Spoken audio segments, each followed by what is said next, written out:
the second coming, and the great harvest. Then I looked, and there before me was the Lamb, standing on Mount Zion, and with him 144,000, who had his name and his Father's name written on their foreheads. And I heard a sound from heaven, like the roar of rushing waters and like a loud peal of thunder. The sound I heard was like that of harpists playing their harps. And they sang a new song before the throne, and before the 4 living creatures and the elders. No one could learn the song except the 144,000 who had been redeemed from the earth. These are those who did not defile themselves with women, for they remained virgins. They follow the Lamb wherever he goes. They were purchased from among mankind and offered as first fruits to God and the Lamb. No lie was found in their mouths. They are blameless. Then I saw another angel flying in mid-air, and he had the eternal gospel to proclaim to those who live on the earth, to every nation, tribe, language, and people. He said in a loud voice, "Fear God and give him glory, because the hour of his judgment has come. Worship him who made the heavens, the earth, the sea, and the springs of water." A second angel followed and said, "Fallen, fallen is Babylon the Great, which made all the nations drink the maddening wine of her adulteries."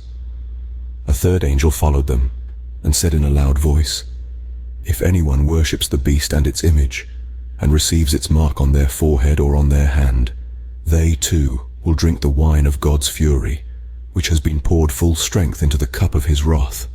They will be tormented with burning sulfur in the presence of the holy angels and of the Lamb, and the smoke of their torment will rise for ever and ever.